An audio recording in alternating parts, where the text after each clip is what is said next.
Breaking news, she's showing signs of Ebola. Tonight, a passenger who flew into Newark Airport from West Africa is the subject of intense interest. Good evening, everyone. I'm Maurice Dubois. And I'm Christine Johnson. This is what we know right now. The passenger is a healthcare worker who developed a fever late tonight while under quarantine. She is now in isolation at University Hospital in Newark. This all unfolded just hours after New York and New Jersey announced new strict rules on passengers arriving from parts of Africa. CBS 2's Jessica Schneider live in Newark now with this breaking news tonight. Jessica? Christina, Maurice, police have been stationed outside this hospital all night, and just about an hour ago, we saw an ambulance leave this lot escorted by 2 police vehicles. Now, despite that, hospital officials right here say that that female patient is still inside and still is exhibiting signs of fever.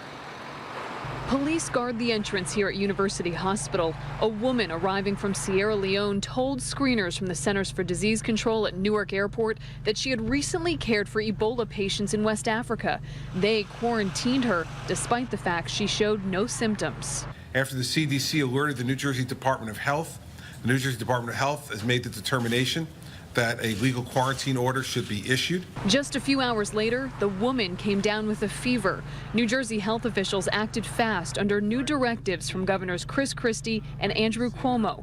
The screening process put in place by the CDC will now be stepped up at Newark Liberty International Airport and JFK. The states will take over and demand that anyone who is treated or come in contact with potentially infected Ebola patients in West Africa be put under a mandatory 21-day quarantine. We have to do more. It's too serious a situation to leave it to the honor system of compliance. We are no longer relying on CDC standards. There are now New York, New Jersey standards. State health officials in New York and New Jersey will also monitor anyone who has a travel history in West Africa. All of these new measures going into effect one day after 33-year-old Dr. Craig Spencer tested positive for Ebola in Manhattan. Under CDC guidelines, Spencer was able to decide on his own whether he should be quarantined.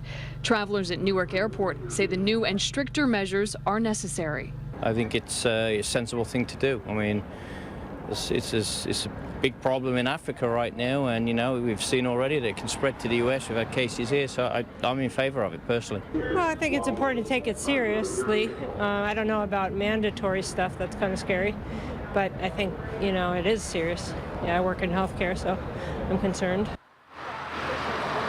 So returning healthcare workers are obviously a concern. That's why today the commissioner of the State Department of Health said that he and other officials are in contact with Doctors Without Borders, and they'll be on alert for any doctors or nurses who come back to this area and are at risk. We are live tonight at University Hospital in Newark. Jessica Schneider, CBS 2 News. Jessica, thank you. Also today, a specialized cleaning crew decontaminated the Hamilton Heights apartment where the doctor diagnosed with Ebola lives. Dr. Craig Spencer remains quarantined at Bellevue Hospital.